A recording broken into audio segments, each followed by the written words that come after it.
from Hot Like a Lady She podcast. I am excited. Y'all know I'm always excited. I always got good energy, but this is different right now. This one is different. I'm sitting next to someone who's creating legacy. He is a pillar in our community. We are from the same block. Shout out to Terrace Avenue. And this is the epitome of what this podcast was created for. I wanted to bring light to where I'm from, my town. I wanted to bring light to show that some of the stuff that you see purposefully on the news, that's not all that Hempstead is about. That's not all that Long Island is about. That's not all that New York is about. And that's definitely not all that Terrace Avenue is about.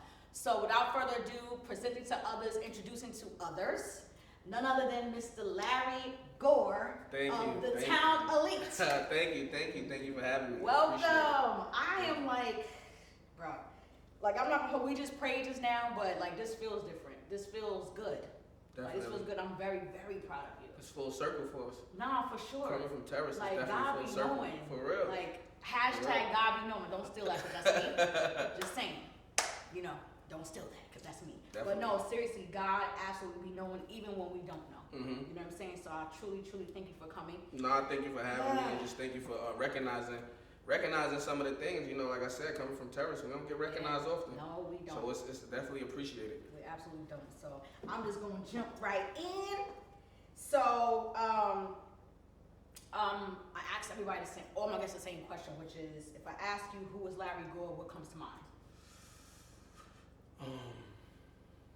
A switchblade, almost a person of many talents. You know, many talents. A motivator. You know, a coach, a mentor, a father. Yeah. A father first amongst everything. You know, serving a God, somebody who believes in things can happen even when others don't. So, definitely a believer. Well, yeah. I can talk about God all day. Yeah, like, for real, people right? know how I give it up. Like when it comes to God, it's different. It's definitely different. So, you know, thank you so much for sharing that. So you have mentor, coach, community leader, and motivational speaker. You know, where did this come from? Like, you know, kind of talk to the people like where did the vision come from? Why? Like, what is your why? Growing up on Terrace Avenue, you know, a lot of times we get misjudged. And I've watched my people, when I say my people that grew up on Terrace before me, get misjudged. Yeah. And the same people that was being misjudged, those were the people that were taking care of us. Mm-hmm. And when I say taking care of us, I just meant, you know, far as making sure the little kids got $1 for the ice cream truck or throwing a cookout. You know, growing up on Terrace, it was like family. Yeah. And I wanted my kids and my son to always feel like outside of family, you always got, you know, your friends. And, you know, our friends grew up as family, you know, and we had different people in our neighborhood that did things that, you know, maybe the outside didn't get to see.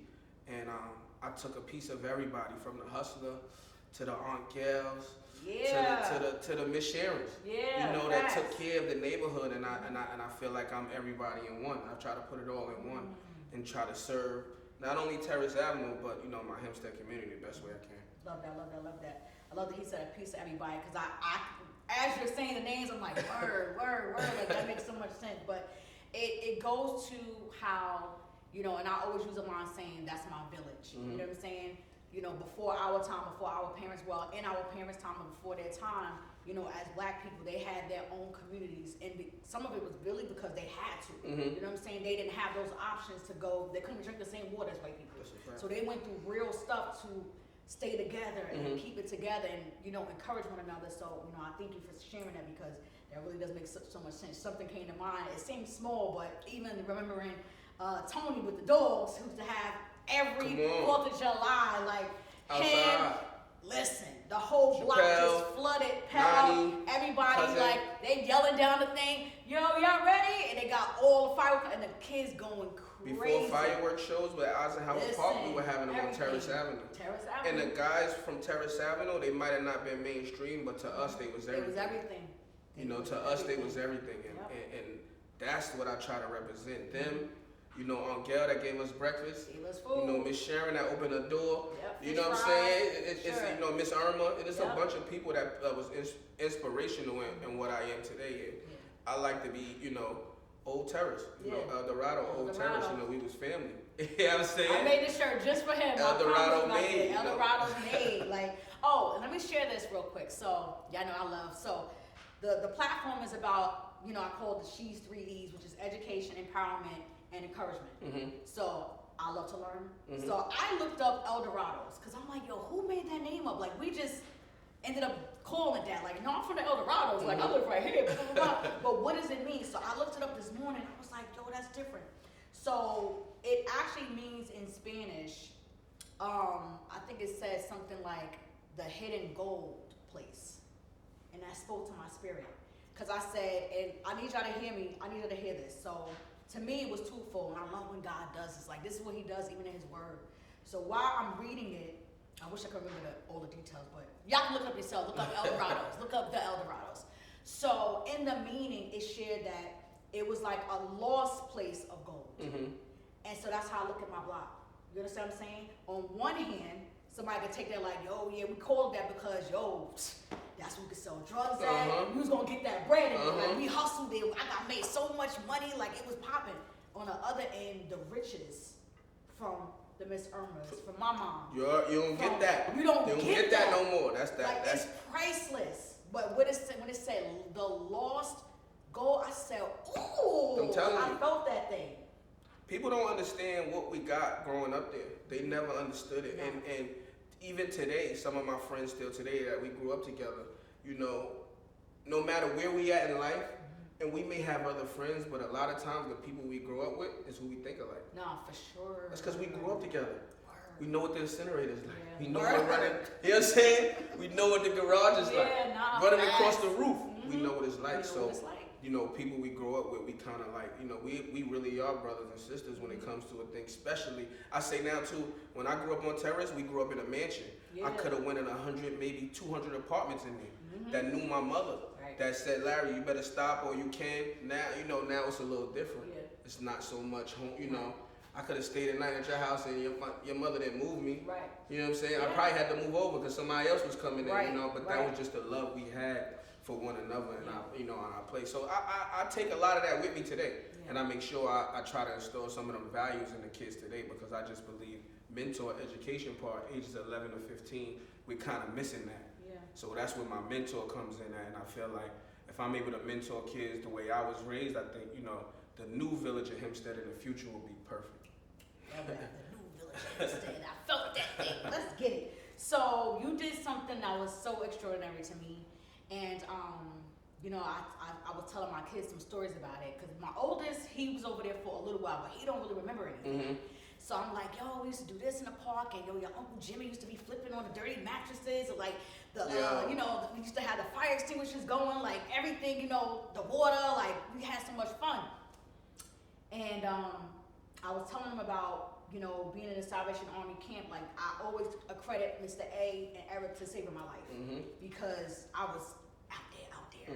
But I always knew I could go to the Salvation Army, and they would always pull me back, like, what are you doing? Like, all the time. Even though we had our parents, it was some other people in the community that would snatch you up and be like, hey, what's going you're on? supposed to be doing that. So with that, you were a part of Michelle Park, almost like being rebirth. Can you kind of tap into that for them? So Michelle Park for me, that's like, it's sensitive for me because, we've been working on it so long, and I say we because it's been a team of us that's been, firing, trying to figure out how can we get this park done for the better part of 10 to 15 years. Yeah. So this is not really new. This may be new to the people because you just get to see Michelle Park Wednesdays for the last 2 years for the children, and it's always about the kids. Right.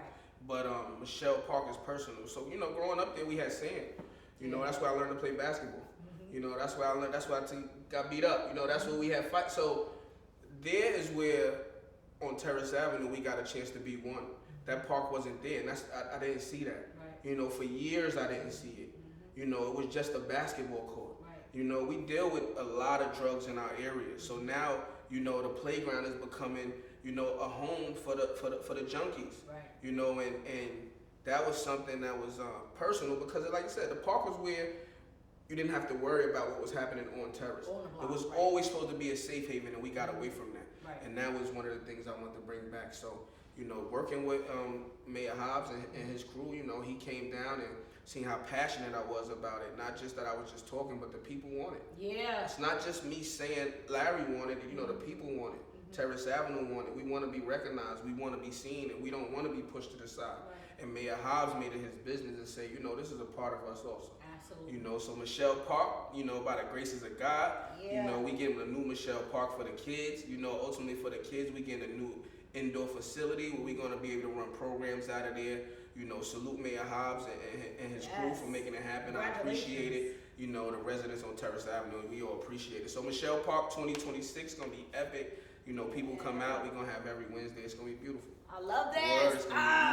And it's personal, though. Michelle Park is personal for all of us because, even when the, grand opening, everybody that been there, I want them to come back. Right. Whether they live in Georgia, whether they live upstate, wherever they at, come back and then just enjoy what we did. Not me, we did. Right. Because y'all gave me something when I was younger, and I'm only giving back. What I was given.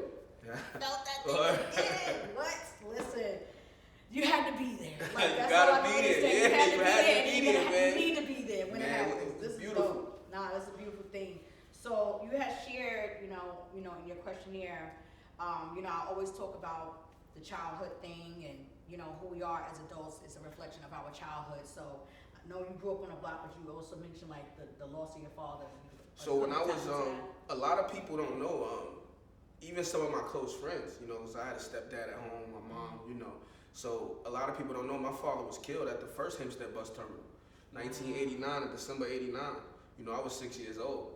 So I remember that day like it was yesterday. I was sitting at the table, apartment 548. Ooh. You know what I'm saying? Apartment 548, my mom came in the house and she said, Larry, your father passed away. Your father died. So, I'm 6, so I don't really have an emotion, because, you remember only so much as a 6-year-old.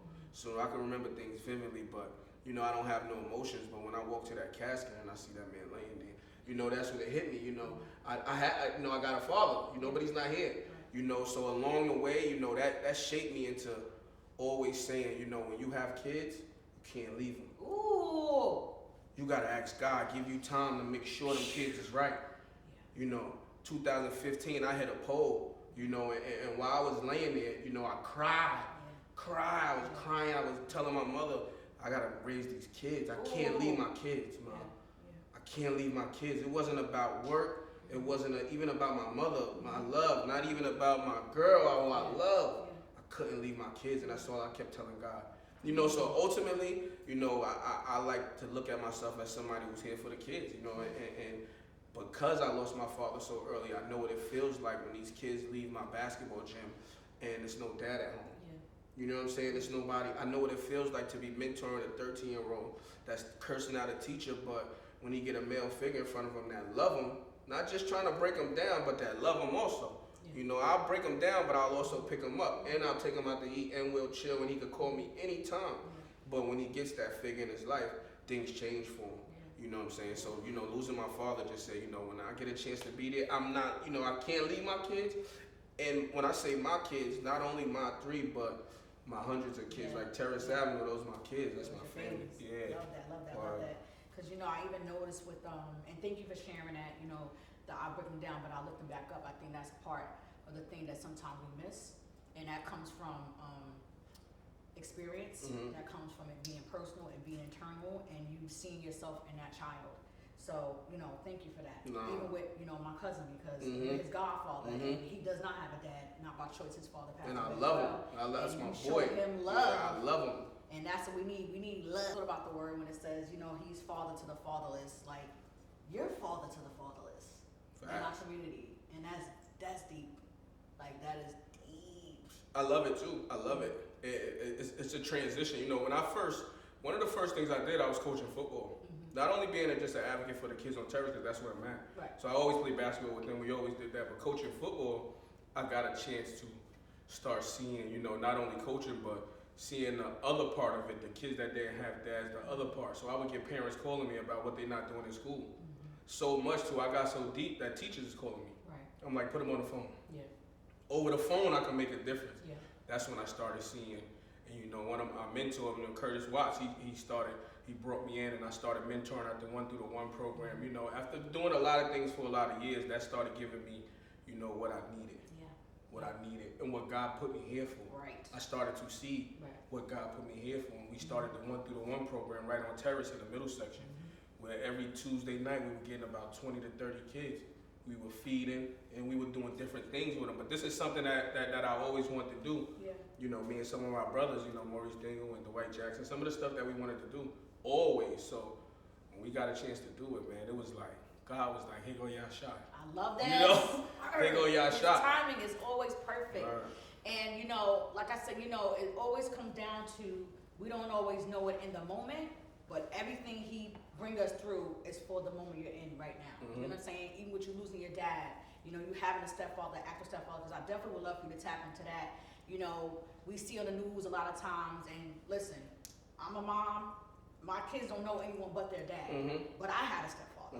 I didn't know my father growing up. You understand what I'm saying? So I would love for you to tap into, like, looking at the difference of the child that changes up or go through some things when a new stepdad comes to the house, because a lot of times the mothers and the women have to own the men that they choose to be the stepfather. Because everybody should not be your kid's stepdad. Like, it just should not happen. It shouldn't be in your crib influencing the child.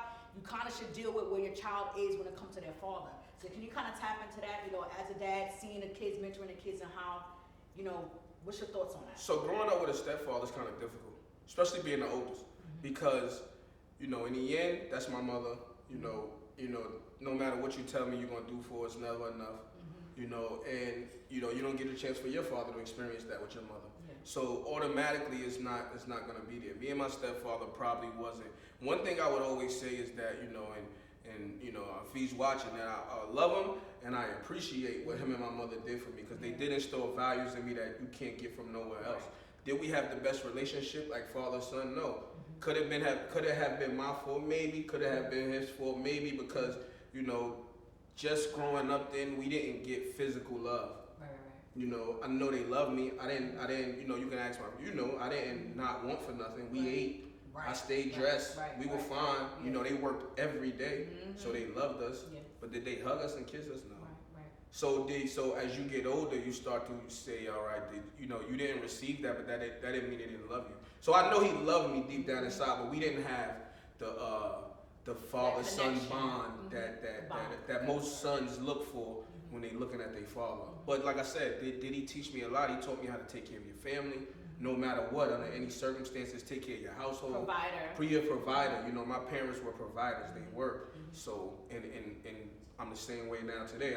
7 days a week, I'm doing something. Right. You know, providing, and we may not be, you know, but we're okay. You know, and I'm happy. There's a respect there. There's a respect there, you know what I'm saying? So, you know, having a stepdad, I know what other kids go through. So I do see other kids on the other side of it also, whose stepdad doesn't. And they shouldn't be in the home, as you said, with this kid. So now when he comes to me and play basketball, I gotta kind of like not get mad at him for the basketball mistakes, because he's bringing the stuff home to the gym. I gotta make sure he don't pick a fight with the other kid because he's bringing the stuff home in the gym. So when you get to see both sides of that, not having your own dad, you know, your biological, but having a stepdad, you kind of know what a kid is going through when he comes to you. So 90% of the kids, you know, when they come sit down and their parent want me to mentor them, and I'll ask them, so what's going on? You know, I'll ask them. You can tell me everything your son did. I'll ask you to step out and I'll ask him what's going on. Because everything you feel is not really what's happening. You know, that's not really what it is. That's just what he wants you to see. There's something else going on. It ain't what you see. So a lot of times it's the stepfather when I get to some kids. You know, my mom, and how do you tell a woman, you know, not to be with a man? Because a kid said it. So it's a touchy subject, and it gets tough. So you try to be there for the child as much as you can, and mentor them, and try to steer them straight as much as you can, and make sure you keep it. One thing I do, I keep an open phone policy. You can always call me and we can always talk about it. You know, so much so that my lady, even though, you know, if need be, she'll say, well, you don't have, you know, she'll step in, but it's an open phone policy. I always, you know, allow the kid to call me, and, you know, we'll figure it out. You know, I love that. We'll figure it out. We will figure it out. But one of the things that's significant about what you said was, you know, this is what he's telling her, but this is what he's telling me. And I feel like that's the part where we have to fix. We have to get the parents' assistance too. Because mom is just like, what she saying in Baby Boy? Mama gotta have a life too. Facts. We got that, mom. But you also have to use wisdom. because you got a child And you in gotta the house. yes. You know what I'm saying? You have to use wisdom when it comes to what is love to you. Mm-hmm. You know what I'm saying? What does that look like for you? Because that may not be conducive for your child. You understand what I'm saying? So I feel like as a village, we also have to be mindful of these things, and we also have to take accountability too. Because a lot of times the parents don't want to take accountability. They're just like, listen, you here? I feed you. I told you should be good, and that I need more. And that doesn't work. I need to be said, be told I love you. I need that hug sometimes. You don't know what I was going through in school. When we was younger, they didn't have to say it when we was younger, but we knew they did. Yeah. Today, you gotta hug your kids and kiss your kids and tell them you love them. Yeah. Because it's a world out there, especially when you have a young black son, that's gonna tell him that he's not. Right. So I make sure I kiss my son on his forehead and tell him I love him. He say, Dad, don't kiss me. I don't. You getting this kiss. You know what I'm saying? And I make sure you're gonna make sure I love you, because when you get into this real world, man, it's gonna be tough. Nobody gonna give you nothing, For sure. So what is some of the things I would love for you to encourage other people who want to do mentorship and be connected to the community? Because one of the things I don't like is seeing people just create mentorship groups and stuff like that, and then it falls off. Because a lot of people have abandonment issues. Like, I think it was shout out to Letitia Fowler when I had her on, speaking about Snug. She goes, yo, as black people, we all got PTSD. And I was like, yo, word. Like, I felt that. All the way. I absolutely felt that. And it's like, one of the things is that there's like such a disconnect, or people try to do like a bandwagon thing, like, oh, Larry can do it, then I can do it too. Like, and I know more people than him, so let me start an organization. It's gonna be way better than his, and then you fall off because it wasn't your heart. So give me something, speak to those who have a desire, to have organizations because they know there's funding or whatever the reasons is. I would love for you to speak to them about how serious it is when you're doing work like this. So I believe if you have an organization, don't get an organization for funding. Yeah. It's never gonna work. Right. You have to be passionate about it. These kids that we deal with on a day-to-day basis needs us to do the right thing. Right. That's why a lot of us leave that previous life for this life, because you can't do both. Yeah. God won't allow you to. He won't allow you to do both. And no matter how much you think you're getting by doing both, eventually it'll come to a head. Yeah. Whether it's a car accident, come on, sir. Whether it's a sit down, whether it's a wake up, eventually God will say, you're not living right. Yeah. You gotta live right by the Lord. So when be open minded about what you're coming into, because these kids gotta trust you. The reason I'm so able to connect with a lot of kids, because you still see me in the middle section. Yeah. You know what I'm saying? I'm not outside all day, but you still see me. Yeah. So if I walk around the middle school and then they say, oh, that's Coach Lab. Yeah. You know what I'm saying? I'm like, what you doing? You losing your mind? They're gonna straighten up because they still see me outside. Right. It's hard in the Hempstead community itself to bring in outside people to, I don't want to say control, but to teach our children. They don't know how to teach our children. Ooh, tap into that. It's hard. When I tell coaches the stuff I gotta do, see, most coaches at New Hyde Park, Franklin Square, all they gotta worry about is the kid getting dropped off and the parent picking them up. I gotta pick up 7 kids. I gotta make sure 3 of them eat. I gotta make sure 6 get home. With assistant coaches, the dynamics that we deal with is way tougher. It's not, it's not as easy. So if you do start an organization, I would say, be prepared. It ain't easy. Be prepared at home, because it does take a lot of time away from home, so you try to combine the two, but be passionate about it. Everything I do is from the heart. I say something, keep it pure, and I say that because when you're passionate and you're pure about it, good things happen. Love that. So, I wanted you to speak on, the atmosphere and, the state of the black man right now. My heart is just like, I got, black sons, I got brothers, I got cousins, and it's a lot going on with our men. Our men are committing suicide, and that is different. That hurts. What is happening? And, what can you share that hopefully can penetrate where they are mentally? So first thing I want to say is May 17th at Kennedy Park, we're doing a mental health day. Ooh. Some of the guys I collaborated with, I'll have a flyer and a post out soon. We're doing mental health day right in the Hempstead Village at Kennedy Park. It'll be 12 to 6. We'll have different jobs and careers, and we'll have different advocates for mental health up there, so our people could come out and get a chance to speak. and get a chance to listen and understand that we're here to help each other. How do I feel about the black man today? Mental health wise, I think we're hurting. You know, we're not allowed to be emotional. You know, we have to be strong and tough. We're not allowed to share things that bother us. So I think in time when we're not allowed to let out, you know, emotions and things that bother us, we build it up inside, and in time, you know, it destroys us. And first it starts here, and then it starts here. Right. And once it gets here, now you're in trouble. Yeah. You know, once you start to let it control your ears, you're in trouble. So a lot of times you're the loudest in the room, but you're the smallest when you get home. You know, a lot of times that you'll take every phone call, you're at every party, you know, and it's fun, but you only, you know, you're pretending. That's right. Not really who you are, you're pretending. Yeah. You know, and then your friends can't even see it because when y'all together, you're laughing, you're smiling. You know, when you're at home, you're crying. You know, things hurt. You know, and mental health is real in our community, and some people don't really understand, you know, what you go through when you're going through depression. Yeah. You know, as a strong black man that leads other men, you know, what you go through. So I think mental health for our community, you know, in itself is kind of in trouble. So that's why, you know, a group of us are trying to get together and bring some people together so we, you know, our people can understand that, you know, it's people here for us. Yeah. You know, and if I can suggest anything, you know, get you a therapist and try to, you know, talk through your problems, no matter what they are, relationship, school, whatever they are, because, you know, it feels good to be able to talk to somebody about, you know, and they not judge, you know, overall. So that's why being a mentor is important. Kids can talk to you and not judge. You don't judge. You're like, all right, well, that's what you did. All right, well, you cursed the teacher out. Well, let's figure out when you won't do it the next time. Right, you know? Right. So mental health, like I said, ultimately is important for our community, and I just think, please come out May 17th. May 17th, it's rough. Let's go. It's rough. It's definitely rough. It's definitely different outside. You know, it's a lot of times I also think about, you know, the visuals.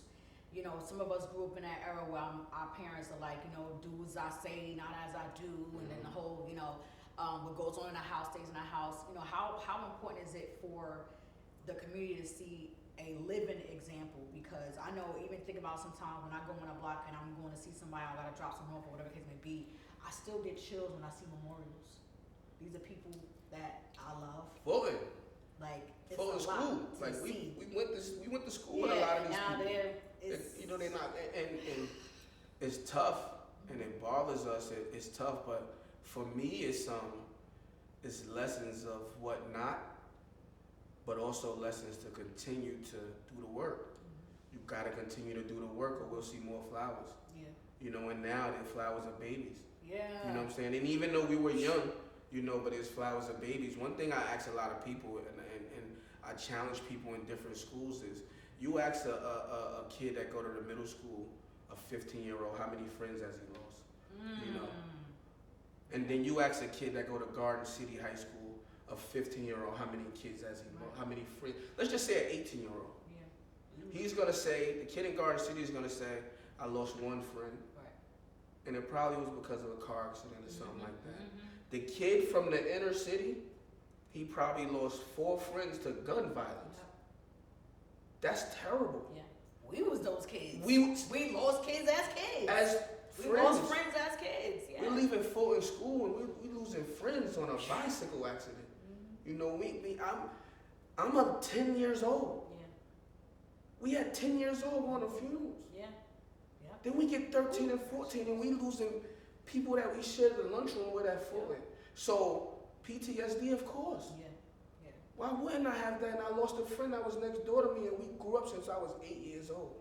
Why wouldn't I? He's not supposed to be gone. That's a kid. That's a child. That's a child. So I hate to see it, and if I can prevent it in my community, by any means necessary, I'm all in. Yeah. Because I hate to see it. Yeah. You know, I hate to see it, and it's tough. You know, our community is a tough place. Yeah. Terrorists don't make it no easier. You know, we come from a rough place. No, for sure. But you know, the values that we got installed in us, I think, ultimately helps us. And yeah, your stepdad chopped barbecue also. Right, nah, for sure. Shout out to Roscoe. Shout out to Roscoe. My apartment was lit, okay? What? You gonna get some good food, play some cards, get your bread, for real. You gonna have somewhere to sleep.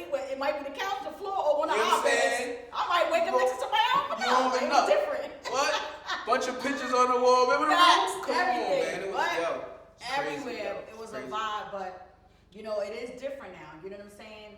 And I like you remember. said- Sorry, Go ahead. No, I go remember ahead. being at your house the night Tupac died. I was crying. And you was crying. April was crying. We was holding up. I don't care. Tupac is family. Yo, that's crazy. Yo, that's for real. I remember that night. Word. But it was our world. Like it was Word. our world within a world. Within it a was world. Just, it really was just different. And even though, you know, there was stuff going on outside, you know, we would hear and see the, you know, the yellow going across because somebody just got killed or somebody got shot, or whatever the case may be. But there was also that actual love, those good times, you know what I'm saying, that created memories. And sometimes I feel like, you know, some of the kids over there now are kind of jipped from what we had. You know what I'm saying? Because there's so much going on. Like I literally was just at a panel. Shout out to Matthew Harris too. I had My guy. Shout out to Matthew Harris, man. I That's had my plugged him guy. into this panel for prison to school pipeline or whatever.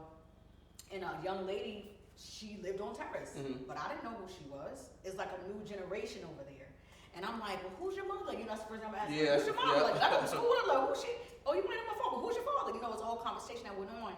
But she was like concerned about, you know, the environment, and I'm trying to encourage her, like, you know, no matter what, you know, you have to be your own person. You have to be a leader of your own and command your life. You know what I'm saying? No matter what. Yes, I came from there, I went through some things, I lost people and everything, but I had to choose to not go that other way. Definitely. So how, when you seeing and you knowing, because we know some people that's still not doing right over there, you know, is it ever a conversation where you talking to the ones that's still hustling, you know, that's still doing certain things, when you come in like, listen, look at what's happening right now. Like, it's gonna get worse, because this generation is different. This generation got the drugs going on, they got the trail music. So do you ever have moments where you or, you know, maybe your partners or whoever are talking to the actual ones who are part of the problem? So me, I'm the kind of person that I'm not somebody that's gonna deter you from doing what you're gonna do. So growing up, we all, especially living on Terrace, you know, we always had it in our mind that you always want to have something. You know, we seen the guy with the nice cars, and we see the guys with the money. You know, one thing I always say, one day I'm gonna be able to bring some kids to the park, and I'm gonna give out 100 pair of sneakers. 2 years ago, I was able to do that because of my best friend Jahi Rollins. We was able to get it going. You know what I'm saying? Shout out to AEBL. You know, he got Atlanta going right now. They just did 404 day. He got some big things going. So because of him, we was able to do that. You know, so I just think I don't like to, because everything is, if I tell you don't, you're going to do it anyway. So what I do is I tell you, listen, you ain't going to want to listen to me now, but I'm telling you, this ain't going to be the way later.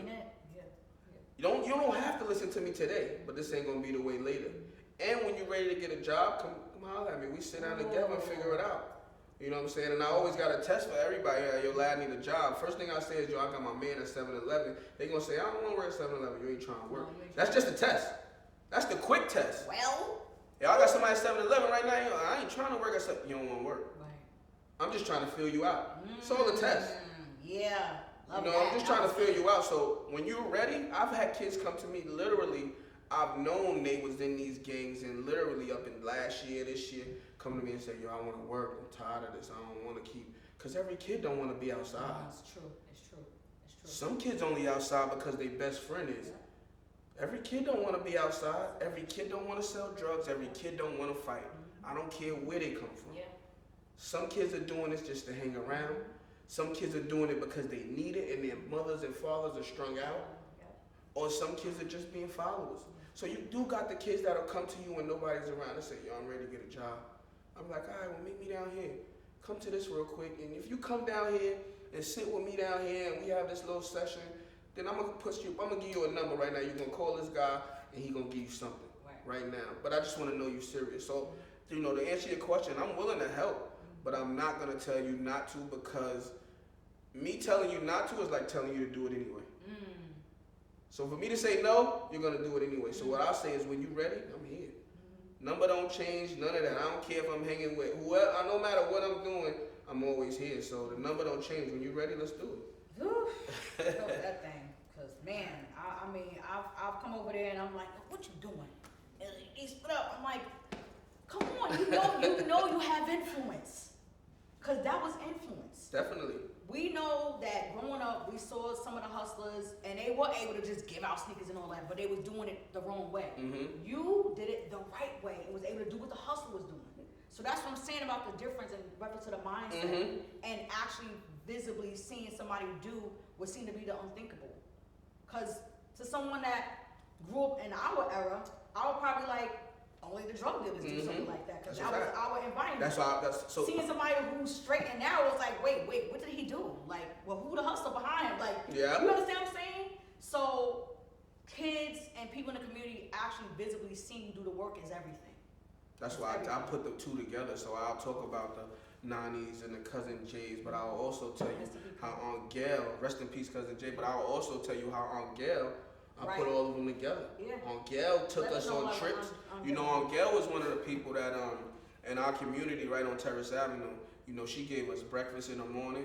She had movie night. That's why I say that Terrace was more of a family, and we lived in a mansion and not an apartment building.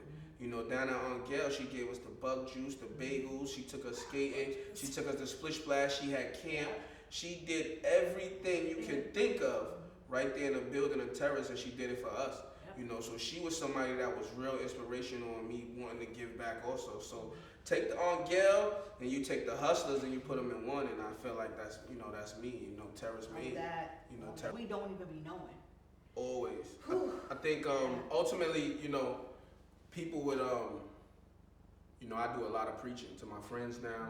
You know, and this is from 2015, an accident. I got closer to God. You know, and I'm not perfect. I'm not perfect by a long shot, but you know, I do preach a lot, you know, to the kids and to my friends. And, you know, one of the things I learned is crazy, it's full circle, is I learned it from your brother. You know, your brother taught me something. My younger brother. His younger brother. Shout out to Shantae, you know what I'm saying? And Jills, word. Jills used to cut my hair at 5:48. He was the first person to cut my hair. I was 5 years old. Apartment 548, him and Tink, shout out to Tink, used to come and cut my hair. That's for real, word. But so Shantae, you know, when he went through his accident and he got shot in the back, you know, and he wasn't walking, he was paralyzed. You know, for him to learn to walk again changed my whole perspective about God. I hung with him every day in that wheelchair to the store, sitting in front of the laundromat, just doing a lot of nothing, but he was, you know, we was outside. Together. Yeah. But ultimately, you know, he started talking more about God. You know, as he got in that chair, he started talking more about God. Then we started drinking and started believe, you know, and he started believing. And I started looking at him because he's one of us. Yeah. You know, he's like, really, I'm like, that's me. Yeah. Like literally, my whole life, full in school, that's me. So when that happened to him, and then when he learned to walk again, my faith in God was like, wow. Wow, but it's wow to myself though. It's not that I didn't believe, but I didn't take time to believe. Right. You know, at the time I'm running the street, I don't got time to believe. I'm doing what I'm doing, and that's that. I don't got time to be believing and doing. I'm doing what I believe. I don't got time to be believing. You know what I'm saying? If that makes sense. So you know, to see God put him in that space, and I lean on him a lot. I lean on him often now. We talk like maybe once every 2 weeks, 3 weeks. You know, if it's a prayer or something, or he call and uplift me or congratulate me. We speak a lot, but I also let him know he was one of the, you know, main influences in me, you know, kind of turning to the Lord and start understanding God more. The catalyst for me to get back in the Bible. Aside from hitting that pole in 2015 and not really knowing what my life was going to be or if I was even going to be here the next day. You know, I was in ICU for almost 10 days that I didn't even know if I was going to wake up the next day. So aside from going through that and getting back in the Bible and kind of understanding and trying to understand the Lord more, your brother, man, he brought me closer to God. And I thank him every day for it. Whenever we speak, I thank him every day because, you know, him helping me to get there helped me get where I am today. Love that, you know love that, love that. Word.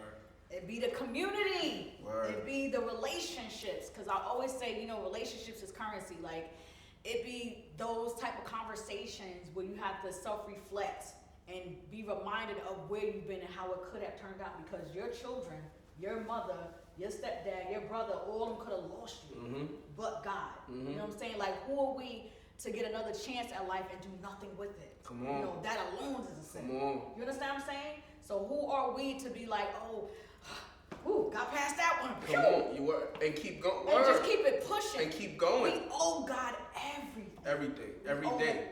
everything. So thank you so much for sharing that, because it became two people that went through some things and recognized it and had to make a decision. And that's what happens. And no, I love that you keep saying I'm not perfect, because none of us are. You're gonna miss the mark. So understand, you're gonna miss the mark. Give yourself grace, but the goal should be to be purposeful in Him. That's the goal. Purposeful. Woo! Purposeful. I'm about to preach. And gotta keep it pure. Yeah. It gotta be pure. Yeah. You know, I a lot of times, no matter what organization I collab with, no matter who I speak to, no matter what, what session I have, I make sure I pray on it, and I make sure that it's a pure session. Because I really don't want to be involved in something that's not pure. So a lot of times if I back up from it, it's not because you're not pure, it's not pure. Come on, sir. You know what I'm saying? You know what I mean? It's not the fact that, you may be a great person, but what you're trying to create or who you're creating it with is not a pure thing. So I don't want to be a part of it. You know what I'm saying? I can't pray on this because this ain't going to work. A lot of times we take shortcuts in life, man, and I tell people all the time, man, as much as shortcuts as we've all taken, and let me tell you, I'm from Terrace, so I'm looking for the shortcut because we was raised, to go outside and get it, so I'm looking for the shortcut, but a lot of times I took the shortcut, I came right back to Jackson. You know what I'm saying? So it brought me, all I did is go around the hill and come back to Jackson. You know what I'm saying? But when I went the straight way, I got on North Franklin and got up there to Garden City, and I'm in Garden City now. We're doing better things today. So if you know Terrace, you know what I'm talking about. We're doing better things today. And not only for myself, because it's never for me, it's always for God, but more importantly for the community too. Because the community need good people like myself, Matthew Harris, Lady She, Pierre, Cheryl, we got Morrison Mentors, we got Be Remembered. It's a lot of people so rich. It's a lot of people that I deal with today that's very, my guys from the town elite, please, I would be remiss not to shout them out because, they do a lot of the coaching that you see and a lot of the setting up. I got my partner that makes sure I don't slack. One moment he makes sure like, yo, what you supposed to been on her podcast. He told me you was supposed to been there. She been called you. He said that. He said you playing. She been called you. Shout out to Ray. He said she been called you. You supposed to been there. So he makes sure I kind of stay on the business and stay on the task because more than anything, I think God put him in my life so he can keep me right. Because sometimes it's like. We like the alter egos. It's like he say one thing, we don't really agree. We all need a right. Yeah, we don't agree, but we just go on the side of what's right a lot of times, and that's what works. And most of the time, he on the side of what's right. So I appreciate him, man. Shout out to Town Elite. Shout out to Coach Shaq, Coach Ant, all the coaches that help out, man. Little man, little legs, all the coaches. Thank you. So I appreciate everybody, man. I appreciate everybody, and I just hope as a whole, we can come together as a community together. It don't have to be about me. Right. It can have anybody name on it, but as long as the kid, I always tell everybody, it's about the kids. Yes. I don't care about the grown-ups. Right. I'll be honest. Yes, sir. It's always about the kids. I don't care about the grown-ups. So the grown-ups cannot like me, but the kids love me. Yeah. They know Coach Lag gonna hold it down. That was so good. That was so good. So, I remember when I first took the job to be a CEO, and I got so much slack from the block. They're like, yo, how you, you're like a pig now. Like, it's police, beast, like, what you doing? I literally had to drown out the noise and be like, I'm taking this job. I don't know all the details as to why, but I guess it's gonna come to transition. And the longer I'm there, I realize why God put me there. Because people needed to see the example. They need to see the example. They need to have these conversations. And I'm gonna be all the way 100, all the way transparent. I have had, unfortunately, conversations and encouraged some of the incarcerated individuals to do the right thing. And I would see them in the town. They're like, yo, Miss A, I got my GED down. Yo, I'm trying to get my daughter. I heard everything you said. Don't think I didn't hear you. Like I'm doing A, B, and C. And then the next thing you know, I see their flyer that they're dead. So we still have to do our work and just let God do what He's gonna do with it, and try not to take it so personal. And don't miss the message. We're here to be a vessel. You're here to be a vessel. Yes, Lord. You know what I'm saying? Yes, You're Lord, here to be a 100%. vessel. And you can't always focus on who didn't do or who didn't listen. You just have to do the work. Because the work is gonna speak for itself. And that's what Ray is doing. That's a fact. He's like, I gotta keep him because he's so vital. He may not even understand the magnitude of the work that he's doing. Yeah, he's so blunt with his You know stuff. what I'm saying? So we all need a Ray. Shout out to Ray. What? Ray is like, yo, he like, boy, yo, bro, you playing with it. Yeah. He'll straight chastise me like, yo, you playing. You ain't do this, that, and the third. You know, I miss. So it's a lot of times, I'll have so many things. Like, I don't stop working. Right. Drive a school bus, drive a limo, drive a chauffeur, drive. So I'm always looking to work. So a lot of times I'll be like, man, Ray, I gotta take this ride upstate. He like, man, you was supposed to go to pod in the Bronx, man. You gotta, you know, understand? So you gotta keep playing. You gotta, and it's not that. And the thing is, my biggest thing is, I mean, it's probably 100 me's, but I wanted to meet 100 me's. Ooh. You know, so we can sit down and chop it up, because guess what that conversation gonna be like in that room? Power. So when me and Matthew Harrison get together and we talk in a room, man, that's like a strong room. Yeah. You know, it's a few guys that we got a brotherhood too, that are a few powerful guys that I'm pretty sure gonna come across here. Like one day we'll all be sitting here, about 10 of us, that doing the same things in Hempstead, Freeport, Uniondale. We're all cool. Yeah. All really cool. You know, so I do know guys doing the same thing as me, man, and those guys, shout out to them, man. And they know who they are, the brotherhood. They know exactly who they are, you know, and they help a lot with a lot of stuff going on, and they support. You know, shout out Backyard Barbecue, Kenny, man. He supported a lot. You know, he came to support a lot. So ultimately, man, if I can say anything, I just thank God. You know, I thank God for the accident in 2015. Yeah. You know, I thank God for just shaping me. You know, I thank God for you know, ultimately showing me, you know, how to be right, and then continuing me being right. Yeah. Ooh, you know but I'm not perfect. We know. So we still continuing but I'm continuing to do right. I'm gonna make sure. You know, that spirit of excellence. I'm gonna make sure. You wanna please him. So, ooh, I felt that thing. So, I feel when I read this, I was like, dang, man, I said, look at how God works. Like, I'm doing my work within the facility, and you doing your work outside of the facility. Family visiting service. Talk about that. So FVS, Family Visiting Service, one of the things that we deal with a lot of time with mentors, we know that a lot of fathers are incarcerated. Right. We know that. This is something. And mothers. And mothers. Be clear. Mothers a lot more today than they were, but you know, and mothers, and we know that affects the child. I see it firsthand. Absolutely. It affects them. So Family Visiting Service, not only a business, but we get a chance to keep loved ones together.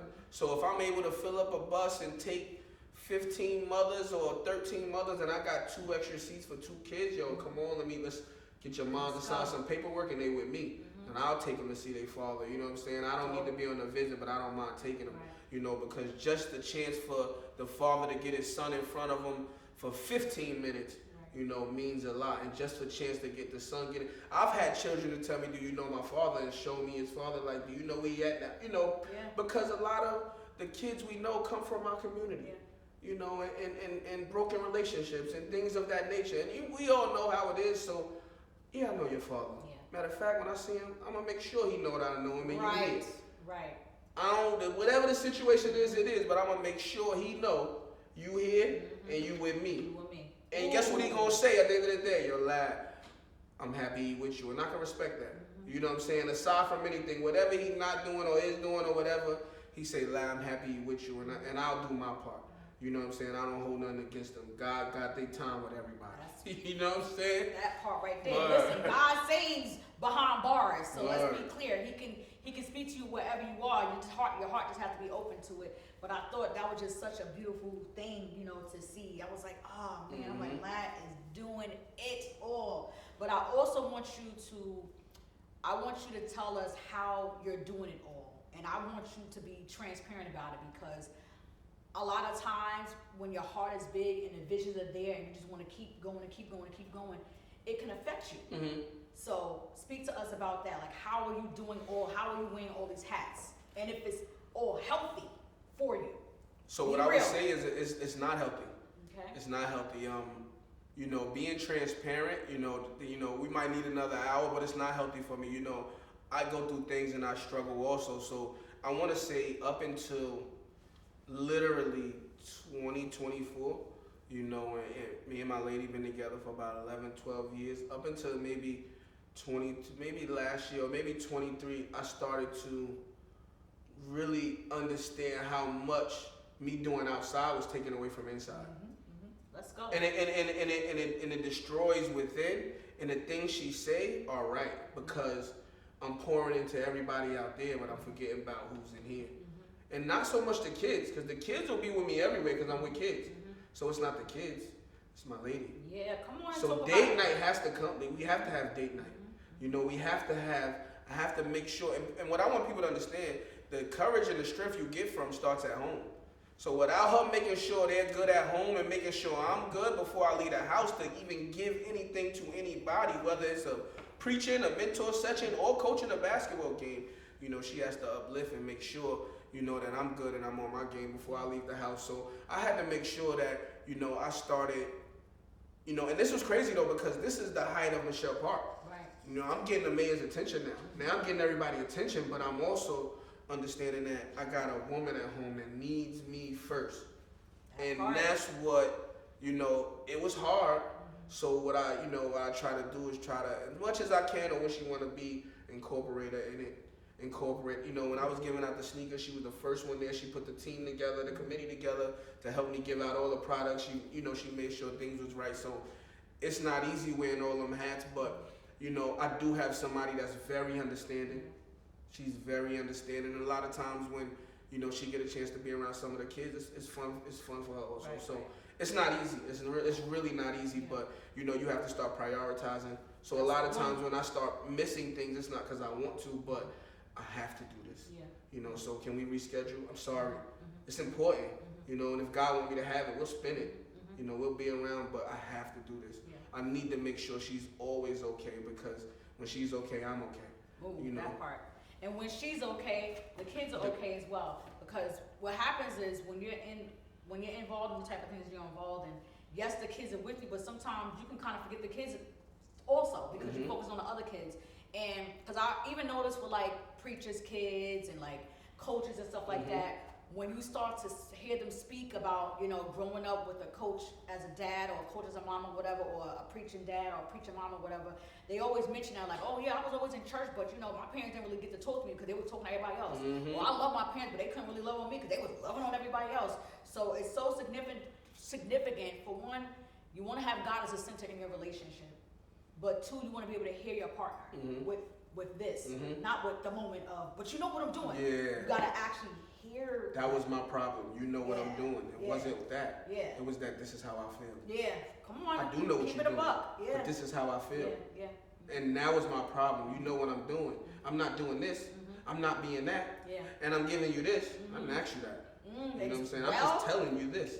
You know what I'm saying? No, period. And that was that. Somebody, You know, that was serious. it. I This didn't is ask real you. life. So, you know, today I'm learning to, you know, being a leader, because I've always been a leader. I've always been a leader since I was younger. Even with my friends, they'll tell you I've always been a leader. And sometimes being a leader, you overtalk a lot. You know, you feel like, you know not so better. much to lack, but you know better. And that's not the case. That's really not the case. You know, that's not the case. And you may know better, but how can you know better how somebody feels about you? Right. Or about the situation. About the situation. I can't tell. You know, and I just learned. I swear, I'm just learning this. Yeah. I can't tell you how to feel. Right. No matter if it's good or bad. So I have to respect your feelings You enough don't have to the say, right to. you know, that's how you feel. Okay. Yeah. I can't change that. You know, and whatever I say, I can't change it, even no matter if you know or not. You know, it's like, all right, I didn't say I didn't know, but this is how I feel. No, this is how we learn. Yeah. We learn, we grow, we learn, and that's how God is. Like He will check your spirit. Like, time out, that's the woman that you love. That's the woman you created life with this person. You have to hear her heart. I place her in your life for really like I'm grateful, you know, to God for giving me this vision because it's not easy. Like, just like you have to start. You know what I'm saying? You really honestly just have to start. Everything else will come. Even if it's crappy in the beginning. You know, you didn't do everything perfect when you said I want to be a coach. You was messing up sometimes. What? Left and right. And parents can be vicious when it comes to their kids now. So I'm sure you probably got parents trying to come to you like, you better put my son in and all of the crazy stuff. But you're like, you know, I'm doing this. I know I'm supposed to be doing this, but I'm still learning as well. Learning. You know what I'm saying? So, you know, I truly thank you, you know, for your transparency and everything. But it's like, you gotta go forth. You can't stop. You gotta. You know, when I first started with I want to say these boys now is probably about. My oldest is 23. So let's just say these boys is about 22 years old. I started when they were 6. Those were the best group of parents I've ever came across because they made me not only a good coach, but a better mentor because they entrusted me with their kids. Right. I had these boys since they were 6. When they got 11, we started winning championships. We started winning football championships. We ended up winning like 3 times Oh, in you a can row. talk about, please talk We about that. listen, so we ended up winning 3 times in a row. Now this was years off. It's a lot of football stuff happening today that's great for our community today, and I love it. Yes. We got a group that just went down and won a national title, which is great. They came right from Hempstead, and I love it. It's a beautiful thing, you know. But I talk about these small group of kids that I had when they were 6 years old. They're now 22 and 23 years old. Their parents is the ones who made me a better mentor because they trusted me with their kids so much as birthday parties. I was the security guard. You know, we were doing things like renting a game truck and we just go to a yard and have a cookout. Right. We did so much together with those kids and the parents trusted me so much. It was almost fitting for like the next group of kids when those kids became 14 and moved on. For the next group of them to say, well, let me see what's Coach Lad. And that was kind of how like the Coach Lad with football even started with those group of kids. And they really kind of birthed me into who I am today. You know, even with the coaching aspect, you know, mentoring and looking out for Terrace Avenue, that's always been me. Yeah. You know, we would come outside with 2 garbage bags full of clothes and give it to the fiends because that's just what we do. You know, but overall, that small group just really showed me what it feels like. The parents, not only the kids, the parents, you know, they shaped me into being a mentor because when things wasn't going right at home, school, or whenever, they always called me. And always made me a part of their house. So, you know, I thank those parents for that. Yeah, definitely. the village part of the village. Shout out to the parents who, they saw the light. Yep. Because parenthood is the toughest hood. Like, you got to entrust people every day with your children. You can't be with your children 24/7. So, you have to be very intentional with who you have them connected to. So, they saw something that was like, nah, he's different. Like, he's different. And even though he ain't perfect, we're going to shape and mold him. What they showed me so much love. That. What they showed me they showed me so much love when those kids got to high school. Those parents was lobbying me for the coach to high school, and at the time I was all in. But you know, now that this mentor and other stuff kicked off, you know, I don't coach as much as I used to. I still got my basketball organization, and we still do things. And you know, I'm always putting on events. Not that much coaching as much though, but you know, I want to get more into speaking more. You know, ages 11 to 15, young men is where we kind of we losing them in our community, that age, because when they get to high school at 14, their minds are kind of made up. Yeah. So middle school, 6th grade, 7th grade, 8th grade, 11 to 14 is where we get the changes at. So we got the gangbangers, and then we got the kids that want to play sports. You got 3 different groups. You got the bullies, the bangers, and the sports. Right. Outside of that, ain't too much going on, and there's no such thing as a nerd no more because it's okay to be smart. That's a fact. You know what I'm saying? Okay to be smart. Shout out to Raymond Merch. Smart is the new tough. It's okay to be smart. Smart is the new tough. Shout them out. So it's okay to be smart. So you have those different groups of kids. I want to be able to talk to those kids from my experiences as losing friends on Terrace Avenue, but also who I am today. Yeah. If they get a chance to see that, well, he was when he was there, but today he's here. And they get a chance to see some of the people I came around and some of the people that birthed me, that put me in this spot as yourself. You know what I'm saying? As somebody that I watch and definitely value because you left Terrace before a lot of people. So to see you leave, a lot of times we don't think we can leave Terrace. People don't understand this. This is true. But to see you leave, it's like, oh, we can. Yeah. Nah, for sure. And not leave. That's a thing. Not leave in the ground. You know what I'm saying? Or not leave upstate, but actually pick your family up and say, we're leaving 100 building, which is a mansion because we all love each other. And I'm going to take my small family and move into a house. So it's once we get a chance to see that from our different people, like I said, man, if you're looking for, I am Terrace. I am Terrace. Yeah. I am. And I think, I'm the old Terrace, the things that happened to the original Terrace, hide and seek and tag across the, what I'm saying, stuff like that, and skating and playing basketball at the old park, not the new park. Not the new park. But I just want everybody to just, start helping the kids, man, and start looking for the kids. One thing I know about Michelle Park Wednesdays is the reason we created not only for the kids on Terrace, and we give away the free food every Wednesday for 8 weeks in the summer is because we know some of our kids in our neighborhood don't eat. So I got to make sure they eat, you know what I'm saying? I got to make sure, if nothing else, I know that kid mom, is outside. I know that kid dad is outside. So I'm going to make sure he take a pan of these hamburgers home at the end of the day. You know what I'm saying? I'm going to make sure he all right because, and people may not understand how, it doesn't always have to be on camera taking care of your community. Right. Because 15 years of this I've been doing, you ain't see. Come You on, only sir. got a chance to see the last 2. You know what I mean? He just said, he said it don't always gotta be on camera. It don't gotta be on camera all the time. Everything is not an announcement. Yeah. And I'll thank you for saying that, because Yeah. I promise you, I'll pop out to do certain things, but people don't be knowing what I'm doing in the background. I've never not been connected to the youth. And because of Mr. Adams and E, because of how they were to us with the youth, I've always worked with the youth. I'm sorry for not even shouting them out, because I was allowed a chance to go to the South Camp also. Yeah, that was So my first job. that's why I had friends all over Hempstead, not just terrorists. Right. I had good friends on Parkside. Yep. I had good friends on the Heights because of the South Camp. So shout out Mr. A. Mr. A made it possible. Mr. E made it possible. And that's something I want to bring back soon, because one thing I've learned is if we get all these kids together and these kids see me and you together and me and him together and me and them together, they'll understand that we're not enemies, so why are you? We don't have issues, so why do you? Yes. I can sit down with your dad and we can watch a football game, so why are you and my son? But the only way, we need real strong parents to put in the work. And I'm not saying that everybody is weak, but most parents today is like, they rather not send their kid out to deal with it. And that's not good, because you're sheltering them for what's up next. Yeah, for sure. So I would say bring them out, but learn it. Yeah. We trying to start classes with parents where I'm not teaching you how to raise your child, but I'm teaching you how to deal with today's child. Yeah. I can teach you how to deal with your kid today. Now you may not agree with it, but I'm gonna show you that. I'm not saying what you're doing is wrong. This is what's working. This is what's so working. let me show you. Let me show you what's working. Absolutely. Let me show you how to bring them down, but let me show you how to bring them back up. And we also show you how to not get them to lie to you just by being honest. But you have to be able to take some stuff too. You gotta be able to say, you did what? Listen, we gotta go. We can talk about that for 2 hours. You hear me? Because it starts with the adult in the home. The kids don't create the homes. The parents create the homes. So, sir, listen.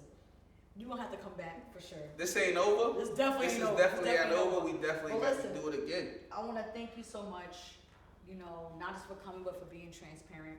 I'm gonna say 3 words, and I want you to just share what comes to mind, then we're gonna close out. I got chills. All right, what comes to mind when I say God? Faith.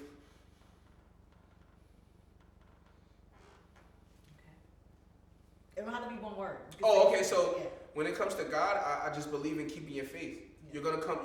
There's so many things that I come across that keeps my faith like, but I gotta believe. Because He made a way when nobody would.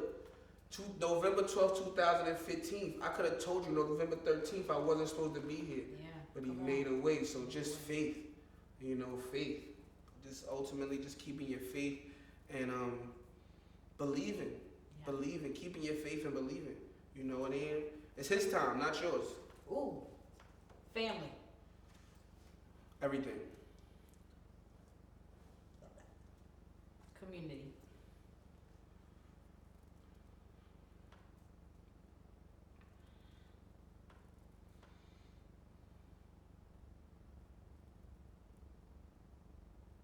So I don't want to everything too, because I live in the same community that I build up. My kids are in the same community that I'm building up. So family is everything. Community is everything part 2. Because I teach entrepreneurship, and I just got my daughter, she's selling candy now. Just so she can learn how to manage money. That's it. No more, no less. She might deal with $68 throughout the week. That's fine. Right. You know what I'm saying? So community is everything, 2.0. Love that. 2.0. I'm about to make you a shirt that says everything 2.0. Community is everything 2.0. Like, I'm about to make that for you. Last one, legacy.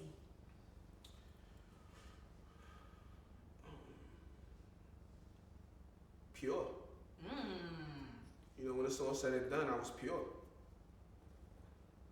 That's it. I didn't, I did it the right way. And when I say the right way, that's just pure. Yeah. No matter how you take it, pure. The right way, the long way, God's way, pure. Love that. Right. Mr. Larry Gore, Mr. Community. I'm gonna have to start calling you that. That's nice. I like that. Community. We might I'm have about to make that a shirt. Yeah. We might have to do that. She's got teeth. Community is nice. This guy. What? Mr. Community. Yeah, that's nice. Excuse me. I love this. Listen, sir. Thank you so much. Thank you for your heart. Thank you for your work. Thank you. Thank you for having me. Nah, for sure. I appreciate it. This was different. Thank you. I I appreciate knew it, but I'm like, wow. I felt it. Yeah. I felt it. Like I was up kind of late last night because I felt it. I knew what it was going to be because of one, my passion, but two, your passion. But for us to be able to get together and we come from the same place, so if nobody know what I'm talking about, Yeah. you do. For sure. You know what I'm saying? You do. Let the people know where they can reach you. They want to get involved. Please, sir. Please, ma'am. May 17th, make it happen. Go ahead, Larry. May 17th, we at Kennedy Park, man. We have a mental health day for our people in our community in the village of Hempstead. You could catch me on Instagram, Ladder Coach, or on Facebook, it's Larry Gore. I got some good things coming up in the near future, and it's always involving the children. It's always about the kids. It's never about the adults for me, maybe for others, but it's always about the kids. I thank you, and your support is appreciated. No matter where it come from, no matter how far, it's definitely appreciated, and I'm gonna continue to be me and keep it pure. Keep it pure. That's a drop mic moment. Continue to be me and keep it pure. Mr. Community, everybody. Mr. Larry Gore, thank you so much once again for coming on. Listen, guys, the Men Where Art Thou series is a doozy. Like, I don't even know what God is doing, but I'm just glad I'm part of it, okay? So make sure you guys tune in to Hot Michael Lady She Podcast on YouTube. Subscribe. Yes, I see you guys contacted me that you're watching the episode, but I need you to subscribe. How about that? Look out for the shirts. And listen, I'm not playing about the shirt. I'm making tapped in. We all the way in. Yeah. So make sure you locked in with She's Got Tees as well. Excuse me. That's She's Got Tees, one word, on Instagram. She's Got Tees LLC on Facebook. Hot Mike Lady She on Instagram is Hot Mike Lady She _podcast, as well as Facebook Hot Mike W Lady She. Listen, I hope something that was said on today touched your heart, unctioned you to get involved, unctioned you to do that thing that you've been kicking around and not getting serious about. It's your time. Like, God is speaking, God is moving, and He has no respect of person. You see two people right here coming from one of the so-called worst places in Hempstead, in Long Island for that much, but it's come a very long way. Now we're dealing with positivity, we're dealing with community, we're dealing with love and unity in coming from Terrace Avenue. Make sure you guys show up on May 17th for the Mental Health Day at Hempstead. Mental Health Kennedy Day. Park. Mental Health Day at Kennedy Park. Wow. We got a lot of people involved. We got the Hempstead Police involved, PAL, the village of Hempstead. A lot of different people collaborated to make this happen, and we actually gonna have a keynote speaker there that's talking about mental health. So please show up, and if you're not showing up for me, show up for somebody that that deals with mental health and that deals with depression, or send somebody down there that we can help, man. We here to help one another, and it doesn't have to be loud. It can be private. You can always inbox me if you need to talk. I'm here for everybody, not just that. I'm here for everybody. Ultimately, if I can put you in the right direction, I'm here.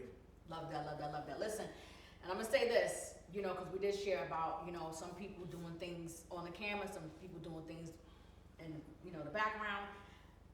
Donate. There's always a child who maybe wants to get involved and may be afraid to ask about it because maybe their parents can afford it. I support kids all year round, whether it's prom, sports, whatever. I'll just send the money for it. I don't need the limelight. We just want the kids to stay involved. That's right. Something. You understand what I'm saying? So if you're unashamed, you got the money to do it, sponsor somebody. Sponsor kids, but support whatever way you can. We need y'all to be supporting these different organizations. Shout out once again, 1 through the 1, Mentorship, Terrace Avenue, and the other ones on Town Elite. Town Elite. Yeah. And where's the other place where Flex does? Oh, Flex do that. So Flex does that at his barbershop. At the but barbershop. It's the 1 through the 1, but I do the 1 through the 1 on Terrace. Yes. We're actually coming back in a few weeks. Okay. We'll be back in Terrace in a few weeks, and Awesome. we're gonna hit the barbershop in a few weeks. So the 1 through the 1 actually mentoring on every other Wednesday is actually on his way back. So You know, and I'm doing some stuff at Kennedy Park too. But ultimately, we got a lot coming. Once Michelle Park get here, we got a lot coming. Just be involved. That's Get it. involved. Just get involved. The end. Get involved. But yes, guys, make sure you will see this episode on the Men Will Opt Out Series 3. I can't believe it's the third one. This is different. On YouTube, How My Lady She Podcast. Later. Thank you. Peace.